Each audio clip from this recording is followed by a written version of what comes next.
우리나라 바이오가 드디어 변방에서 중심 역할을 하는 내년은 아마 분위기가 정말 좋을 걸로 생각합니다. 근데 아까 그 주도주 발굴 그런 스타일은 아니다라고 말씀해 주셨는데 사실 네. 2025년 상반기 장세는 물론 이제 그 전에도 굉장히 주도주로 오래 끌어왔던 뭐 조선방산, 원자력 이런 것도 있고 해서 뭐 지주사랑 금융까지 합쳐서 지금조방원 뭐 이렇게 많이 이야기하지 않습니까? 네.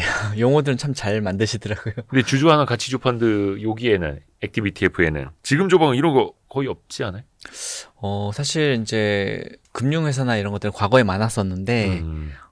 은행들도 과거에는 굉장히 많았었고요. 근데 다만 제가 기준으로 삼을 때 이제 다른 어떤 편입 이유라면 모르겠지만 배당 수익률이나 이제 주주환원 수익률 관점에서 기준으로 본다면 은행들이 이제 최근 2년 동안 주가가 좀 많이 올랐기 때문에 배당 수익률이 혹은 이제 총 주주환원 수익률을 기준으로 말씀드릴게요. 왜냐하면 요즘에는 은행들이 자주 매입 소각을 많이 하고 있기 때문에 과거에는 6%, 8%, 10% 정도의 총 주주환원 수익률을 줬었거든요. 배당을 이제 포함한 배당과 주가 상승분까지 합친 거.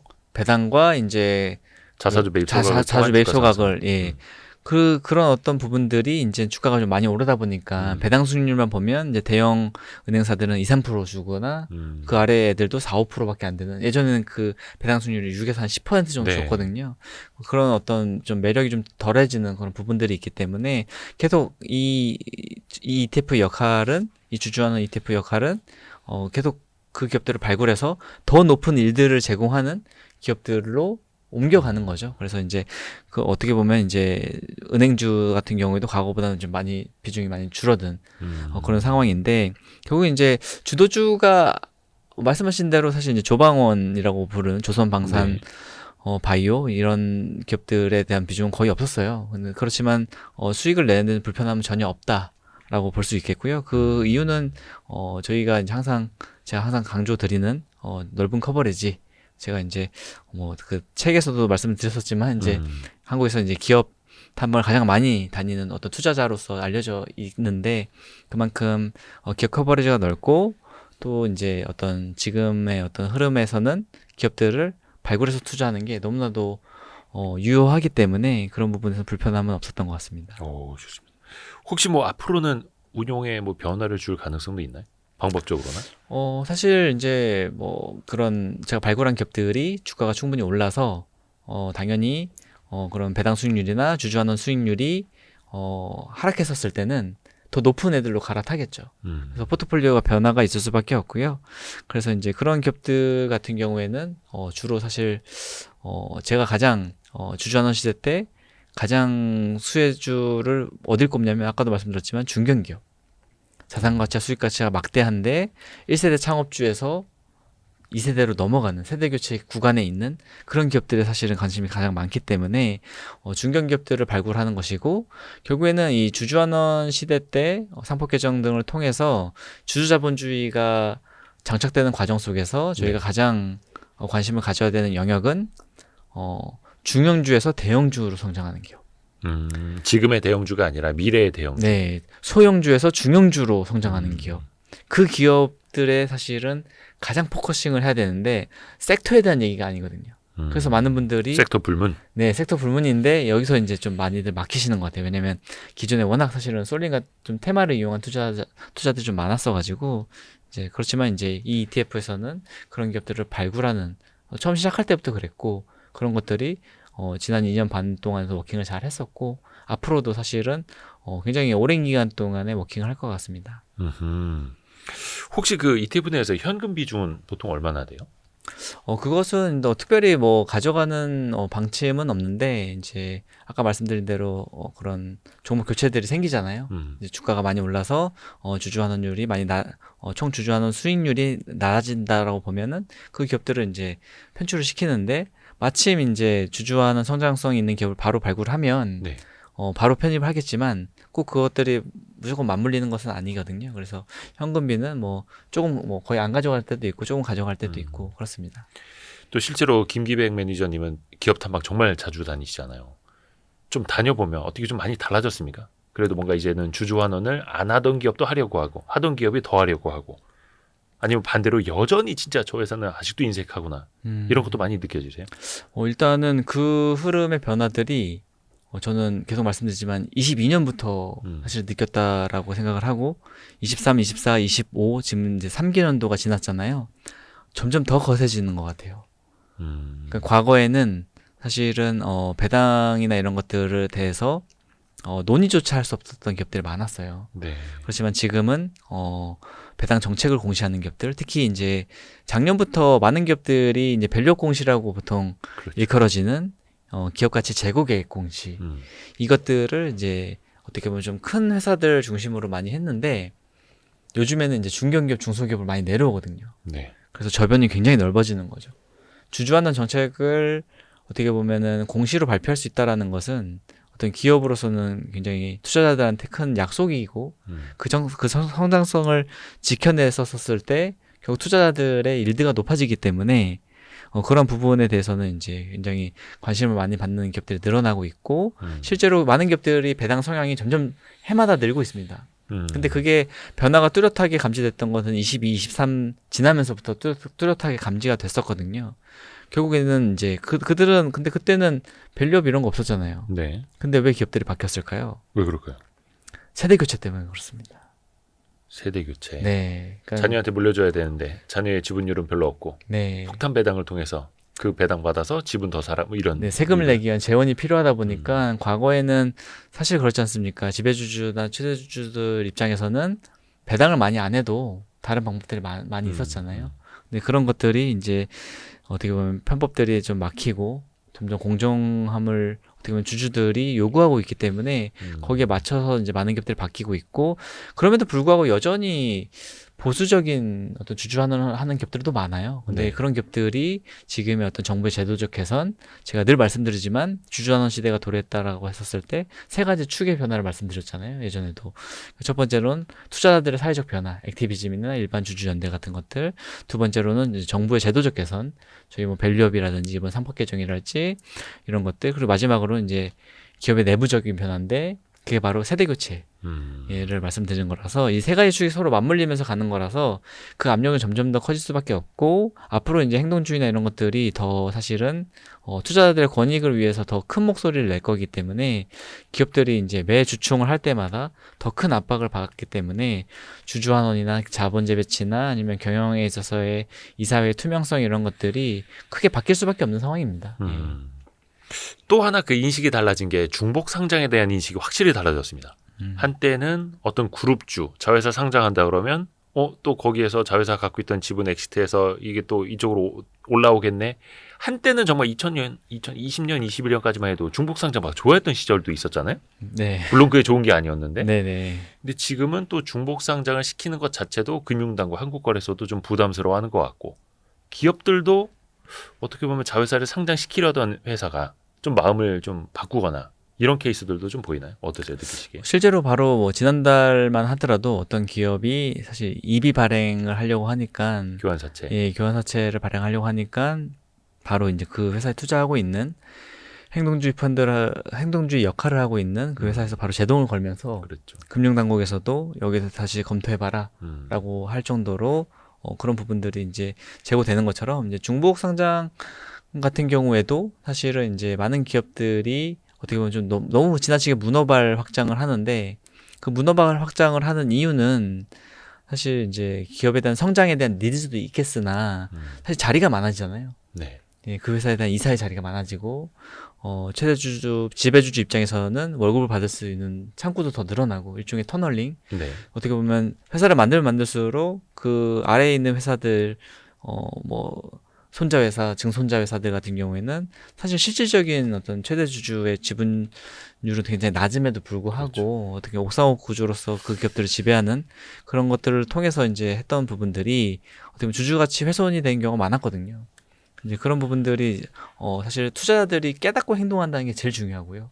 그걸 투자자들이 깨닫고 행동하기 때문에 제도가 또 바뀌는 거거든요. 그래서 이제 그런 어떤 중복 상장들은 점점 없어질 거고 결국에는 이제 오히려 상장돼 있던 자회사를 어떻게 보면 공개 매수하거나 아니면 포괄적 주식 교환이라는 방식을 통해서 과거의 메리츠처럼 이제 이런 방법을 통해서 저희가 이제 오히려 그 회사들의 어떤 주주 가치가 높아지는 그런 패턴도 사실은 기대해 볼 수 있는 거죠. 그렇게 되면 그런 어떤 지주 회사들이나 뭐 회사들은 오히려 프리미엄을 받을 수 있는. 그 메리츠 금융지주처럼 뭐 증권보험 다 그냥 통합을 해버려서 단 한 개의 상장사로만 남겨놓으면 네. 이견이 없을 텐데 그렇죠. 이 물적 분할 이후에 자회사를 또 별도로 동시 상장하는 거, 중복 상장하는 게 또 지적을 너무 많이 받다 보니까 네. 요즘에는 인적 분할도 그렇게 많이 하더라고요. 그러니까 사실 이제 인적 분할이 그래도 사실 한 가지 제도적 개선 때문에 어떤 횡포가 좀 덜합니다. 왜냐하면 24년도 말에 사실 자본시장법 개정이 하나 된 게 있는데 그게 이제 인적 분할 시에 자사주에 대한 신주 배정을 금지시켰거든요. 이른바 자사주 마법이라고 했던. 네, 그 마법 효과라는 게 결국 지배주주의 지분율이 더 올라가고 나머지 총 자녀 이제 일반 주주들의 총 합의 지분율이 낮아지는 어떤 그런 부분들이 원천 봉쇄됐기 때문에 과거 대비해서는 사실은 지금의 인적 분할은 조금 덜 우려스러워요. 이제 그럼에도 불구하고 인적 분할은 그럼 무조건 안전하냐라고 봤었을 때 그렇지는 않다. 사실은 양회사 이 인적 분할한 회사 A, B로 나눠진다고 한다면 그 회사에 대해서 어쨌든 최대 주주의 어떤 경영이나 이런 것들은 구조는 같거든요. 네. 그렇게 했었을 때 향후 사업체 편이나 사업 방향성에 있어서 어떤 회사는 조금 위축될 수 있고 어떤 회사는 좀 더 거시기 될 수 있습니다. 그러니까 이게 좋아질 수 있기 때문에 그런 부분에서 봤었을 때는 분할의 이유가 주주들을 설득할 수 있을 수준이라고 한다면 그건 분할을 해도 됩니다. 근데 주주들이 봤었을 때 우려가 되는 상황이라고 한다면 그 분할은 사실은 재검토돼야 되는 게 맞죠. 그러니까 주주를 설득할 수 있느냐. 네. 그러니까 명분이 굉장히 명확해야 됩니다. 저 인적 분할이 그러니까 밑으로 떼내는 건 아니지만 지분율도 똑같이 옆으로 나누는데 결국 인적 분할이냐 물적 분할이냐 이게 좋고 나쁨이 아니라 그 이후에 뭘 하려는가를 봐야 되는 거잖아요. 그렇죠. 예. 인적 분할을 하더라도 그 어떤 명분이 회사의 방향성이 주주들이 충분히 이것은 인정할 만하다라고 한다면 그거는 인적 분할에서 다 나쁜 게 아니거든요. 네. 그래서 그런 것들이 사실은 이제 계속 말씀드리지만 질적인 변화들입니다. 이것들이 과거에는 다 양적인 것만 생각해서 이건 좋아 이건 나빠해서 이거는 이 케이스면은 주주들이 인정해 줄 수 있어. 이런 것들이 지금 저희가 겪고 있는 것들이 다 자본시장의 질적 변화들이에요. 또 하나가 인적 분할 못지않게 많이 늘고 있는 게 앞에서도 말씀해 주신 자진상폐 아닙니까? 네. 자진상폐. 그러니까 100% 지분 내가 다 사들여서 이제 상장사가 아니라 비상장사로 갖고 있을래요라는 건데 이게 유행처럼 들고 있다고 그래야 되나? 이게 뭐 특히 이제 상법 개정 때문에 뭐 소송당할 위협이라든지 이런 거 없이 그냥 우리끼리 해볼랍니다라는 건지 이 자체는 어떻게 보세요? 사실은 거기에 대해서 막을 수 있는 방법은 없는 것 같아요. 뭐 돈 주고 사겠다고 하고 네, 더 일반 높은 주주들이 가격으로 사실은 응했다면 네, 거기에 대해서 응했다라고 한다면 주주들이 테이크하는 그런 가격으로 인정받는 행위이기 때문에 그거 자체는 사실은 없어질 수는 없다. 근데 그러니까 예전에 신성통상 같은 경우에는 너무 낮게 불러갖고 실패를 했고 주주들이 돼서 그 가격은 안 팔아라고 했던 거고 다시 훨씬 더 가격을 높여서 이번에 사드리겠습니다 하니까 또 주주분들도 많이 응하시는 것처럼. 네. 다만 이제 좀 방향성에 있어서 아쉬운 부분은 네.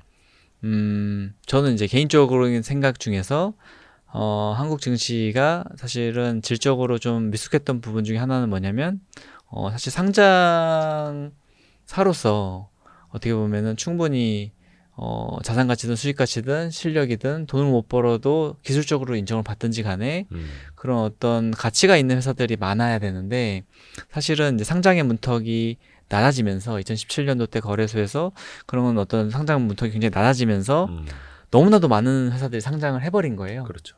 그런데 그 회사들이 상장하고 나서 사실 안 좋은 모습을 굉장히 많이 보였거든요. 안 좋은 모습이라는 것은 어닝이 너무 형편없다든지 처음에 상장했을 때 얘기한 너무나도 다르게 그리고 오히려 와서 꿈과 희망만 막 불어넣고 끝나고. 네, 오히려 이제 그런 희석증권 CB나 BW를 발행한다든지 유상증자를 한다든지 주주들의 어떤 주당 가치를 좀 떨어뜨리는 그런 행위들을 좀 많이 했다 보니까 어떻게 보면은 한국에 상장되어 있는 기업의 수가 너무 많거든요. 제가 보기에는. 너무 많죠. 왜냐하면 시장에.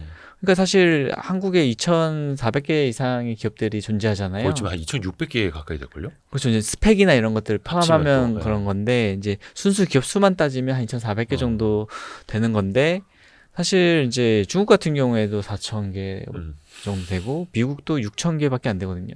그러면 미국은 경제 규모 따졌을 경제 때. 규모나 이런 거 따졌을 때 네. 우리가 10배, 20배 더 큰데 우리가 주식수는 2분의 1이나 되는 50%나 되는 이런 것들이 결국에는 이제 돈을 못 벌거나 어떻게 보면 상장 회사로서 주주들한테 주당 가치를 높여줄 수 없는 기업들은 어떻게 보면 일종의 이제 좀비 기업들이라고 표현하죠 저희가. 그런 좀비 기업들은 충분히 좀 이렇게 분리가 돼야 되는 그런 기업들이 상폐가 돼야 되고 질이 좋은 기업들이 상장 주식시장에 계속 남아줘서 그들의 어떤 기업 이익의 성장 그리고 주주 환원의 성장 이런 것들을 같이 향유해야 되는데 그렇게 봤었을 때는 질 좋은 기업들이 나가겠다라고 하는 것들은 주식시장의 어떤 질적 발전에 있어서는 분명히 아쉬운 부분이죠. 그러니까 좀비 기업이 상폐되고 알짜 기업이 남아야 되는데 알짜 기업이 상폐되고 좀비 기업이 계속 남고. 네. 그 자진 상폐한 회사 중에 이 네. 회사 진짜 너무 아깝다. 이런 케이스도 있을까요? 제가 기억에 남는 회사는 사실 그 기업의 어떤 내용도 내용이지만 그 기업이 걸어왔던 어떤 자본 재배치가의 어떤 너무 좋은 사례였기 때문에 그 회사가 자진 상폐됐던 게 전 좀 아쉬운 게 있었어요. 어떤 회사였을까요? 그러니까 그 회사는 사실 제가 종목명 어렵지만 이거는 어제 상폐됐으니까. 상폐된 회사니까 네. 쌍용 CN이라고 옛날 쌍용양회 양회. 시멘트 회사 네네네. 그 회사 같은 경우에 사실 이제 많은 분들이 모르시는데 제가 어딜 가더라도 뭐 이렇게 뭐 포럼이나 아니면 뭐 교수님들 보거나 아니면 투자들 사이에서도 이렇게 제가 질문을 하나씩 해요. 한국에서 어떻게 보면 이제 그 분기 배당을 최초로 한 기업이 어디냐라고 물어봤었을 때 답변을 하신 분들이 아무도 없으시더라고요. 쌍용 CN이었어요? 네, 맞습니다. 그 사모펀드가 인수한 다음에. 네, 그러니까 한행컴퍼니라고 하는 토종 사모펀드가 2014년도에 인수를 해서 아까 말씀드린 여러 가지 그런 자본 재배치, 비영업용 자산 매각하고 오히려 투자할 곳은 그런 순환 폐열 순환 투자를 하면서 열 효율을 높이는 투자는 하고 또 돈을 못 버는 사업은 아예 정리해 버리고 뭐 이런 것들을 하면서 자본 효율화를 좀 꾀했었고요. 그 이후에 이제 그 기업이 사실은 이제 배당을 굉장히 크게 늘렸었어요. 네. 배당을 한 해 만에 6.7배를 늘렸었거든요. 160원 주던 거를 한 해 만에 1,000원을 주면서 배당이 1년 만에 6, 7배가 늘어난 사례는 굉장히 드물거든요. 지속 가능한 수준으로. 그리고 그 기업이 어떻게 보면 한국 상장사 중에서 최초의 분기 배당을 했기 때문에 그런 어떤 좋은 자본 재배치의 어떤 좋은 사례를 가지고 있던 기업이 결국에는 작년 재작년 기간을 통해서 공개 매수 및 자진 상폐를 해버렸거든요. 그래서 그런 어떤 아쉬운 사례들이 있습니다. 그러니까 쌍용 CN이뿐만이 아니라 예전에 상장 폐지하자마자 폭탄 배당했던 태림 포장이었나요?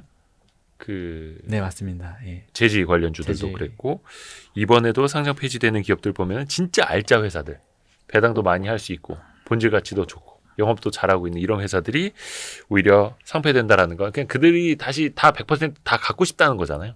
그렇죠. 예. 나누기 싫다. 다른 주주들과는 공유하지 않겠다라는 부분이고. 그러다 보니까 이 시장에는 또 이렇게 알짜 기업들이 사라져가고 있고 약간 이런 것 같아요.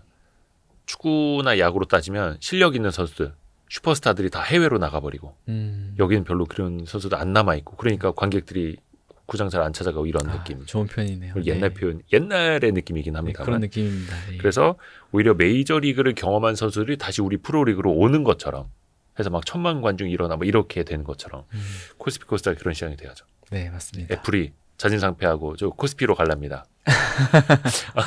테슬라가 코스닥으로 갈랍니다. 이 정도로. 네.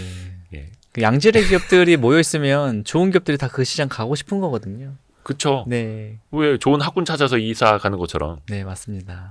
코스피가 그렇게 될지는 모르겠습니다만. 배당 관련된 이야기 짧게 좀 해볼까요? 마지막으로. 네.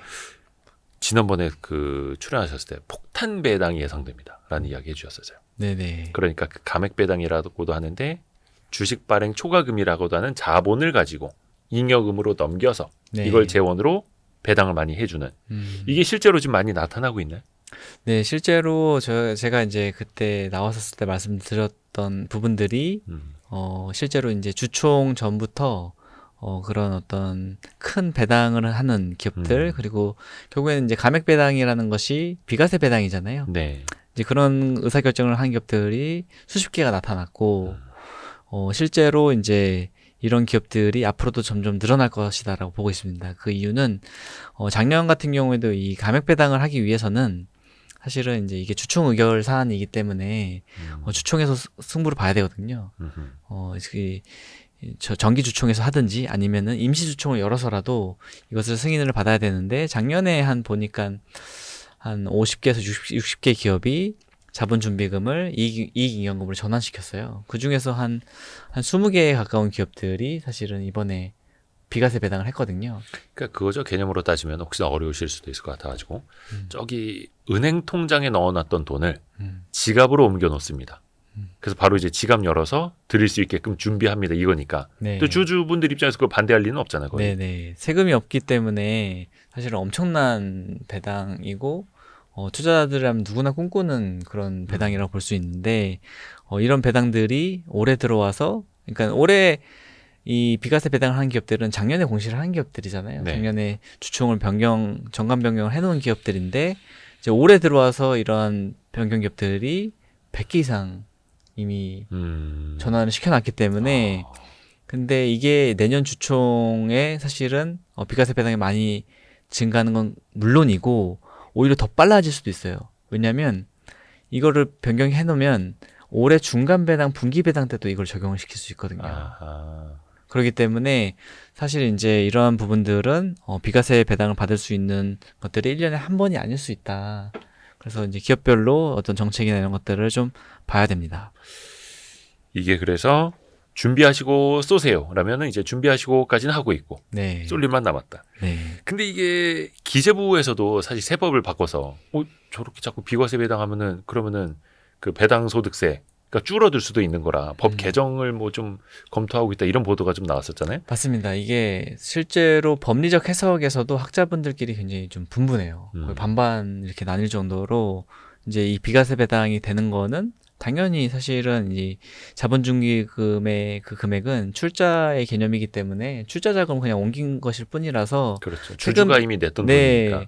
이것을 세금을 낼 이유가 없다라는 측이 있고 근데 어떻게 보면 자본이 주식회사 들어왔다가 나가는 과정 속에서 이게 비과세로 나가는 것들은 또 이제 문제 소지가 있다라고 주장하는 측이 있는데 사실은 그 법적인 이견을 제외하더라도 이 어떤 비과세 배당 투자는 사실 효과가 있을 수밖에 없어요. 결론만 말씀드리면 왜냐하면 사실 이게 정당하다 이 비과세 배당이 정당하다라고 사실은 한국에서 정해지면 거기에 대해서는 이견이 없는 거고 만약에 이게 부당하다라고 얘기가 돼도 세법이라는 게 바로 적용시킬 수 있는 게 아니거든요.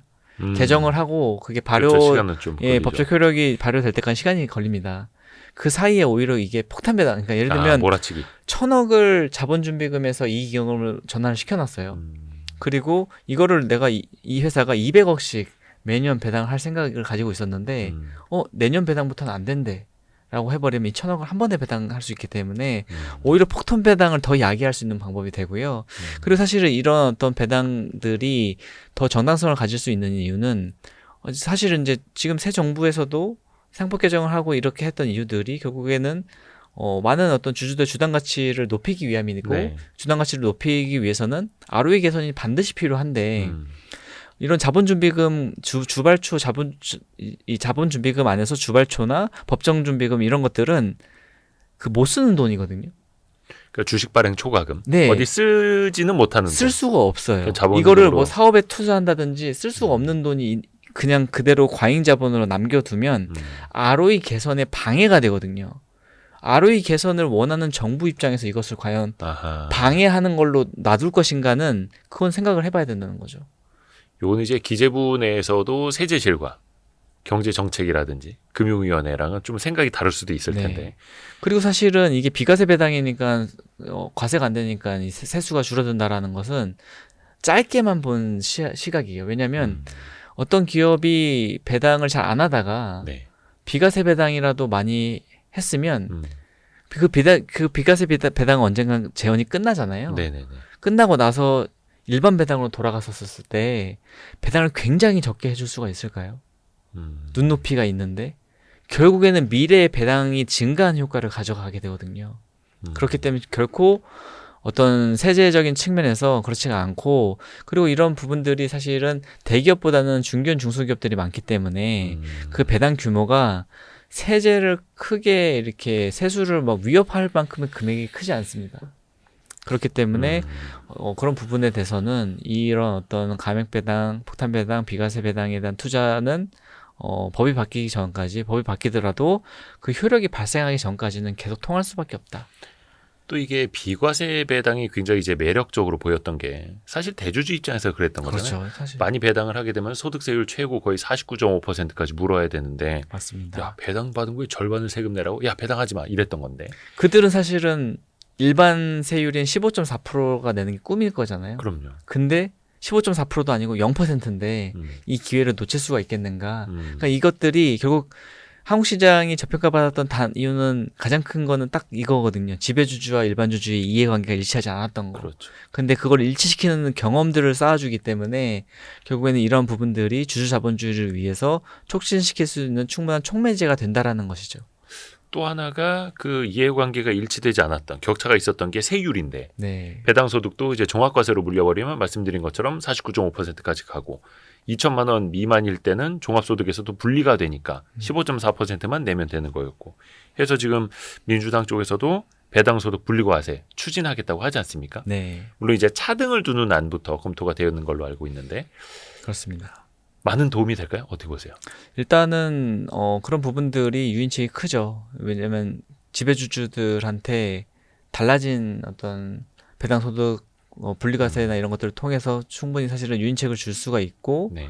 사실 이제 그게 이제 기업 입장에서는 받는 사람만 입장에서가 아니라 당연히 작년부터도 얘기가 조금씩은 나왔었던 그런 배당 의미 있는 수준으로 배당 성향을 올린 기업들한테는 사실은 법인세에 대해서 세액공제를 해주는 그런 것들도 지금 논의가 계속 되고 있거든요. 그런 것들을 함께 해준다고 한다면 충분히 회사 입장에서는 법인세 세금을 아끼면서 사실은 어떻게 보면 충분히 총주주들, 지배주주뿐만 아니라 일반 주주들도 사실은 충분히 더 유효한 어떤 더 많은 현금을 가져갈 수 있는 방안이 되기 때문에 충분히 의미가 있다고 봅니다. 좋습니다. 야, 근데 진짜 우리나라 시장이 많이 변했습니다. 비단 상법 개정안뿐만이 아니라 질적인 것도 달라졌고, 그래서 앞에서 해주신 말씀이 이제는 고점이 3천이 아니라 저점이 3천이라는 말도 하고 이제 저는 무릎을 탁 쳤습니다. 네, 그러니까 지금 이게 테이블 밑에 무릎 치고 그러니까 있었어요. 지금 바로 온다라기보다는 아까 말씀드렸다시피 이제 한 3년 정도는 필요하다고 봤고 지금 저희 1년 반 지났잖아요. 네. 그래서 이제 그런 것들이 저점이 계속 높아지면서 기초적인 어떤 주주자본주의 틀만 잡는다고 한다면 충분히 저점은 3천으로 잡히는 그런 장세가 될 거고, 그 우상향을 확인을 할 때마다 사실은 국내 증시에 대한 어떤 국내 투자자들도 생각이 바뀔 수밖에 없잖아요. 그러니까 사실 그거를 꼭 강조드리고 싶어요. 이게 사실 아베노믹스가 시행된 거는 2014년 1월 1일부터인데 일본인들의 자산 구성 중에서 투자 자산 구성 중에서 일본 주식의 비중은 계속 감소만 했거든요. 그러다가 일본인들이 일본 주식을 다시 늘리기 시작한 것은 22년 하반기 때부터였어요. 무려 8년 동안이나 사실 감소했거든요. 네. 그 근저에는 일본인들이 봤었을 때 사실 일본인들은 이해는 되죠. 왜냐하면 잃어버린 20년을 보내고 있었고 우리는 안 될 거야. 우리나라 경제는 별로 좋지 않고 우리나라 주식도 비전이 없어 라고 생각했던 부분들이 제도적인 개선들이나 사실은 많은 기업들의 어떤 변화, 외부의 어떤 행동주의 펀드나 일반 주주연대들의 어떤 주주 제한, 이런 것들이 복합적으로 작용하면서 그런 것들이 많이 바뀐 거잖아요. 그렇기 때문에 한국 사람으로서 한국 주식을 배제한다라는 거, 물론 자본 배분에 있어서 어떤 때는 미국 주식을 더 할래, 어떤 때는 일본 주식을 더 할래, 이런 것들은 너무나도 합리적인 판단입니다만 한국 주식은 되고 한국 주식은 안 되고 이런 개념은 사실은 굉장히 좀 아쉬운 부분이거든요. 그래서 그런 측면에서 어떻게 보면 이제 주주 환원 시대에 저희가 투자함에 있어서 한국 주식을 어떤 하나의 괜찮은 축으로 의미 있는 축으로 사용해서 돈을 벌어간다라는 것은 굉장히 좀 큰 기회가 되지 그렇죠. 않을까라고 보고 있습니다. 불과 작년까지만 해도 국장 탈출은 지능순이라고 했습니다. 작년이 아니라 연초까지도 그랬나요? 저희 방송했을 때도 사실은 네.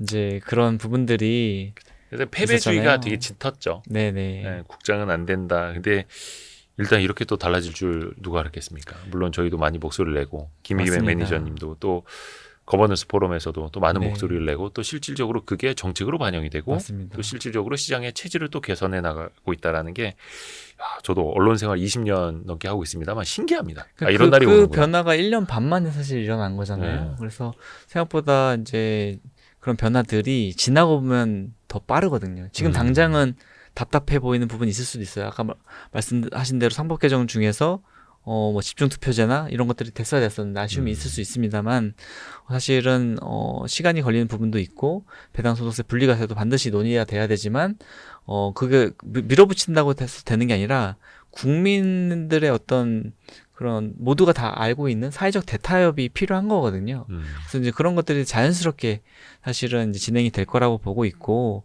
사실은 이제 국내 주식 투자를 하면서 과거보다는 좀 지수 레벨에 대해서는 조금 더 둔감해 주셔도 저는 된다고 생각해요. 지수 레벨은 민감하게 볼 필요 없다.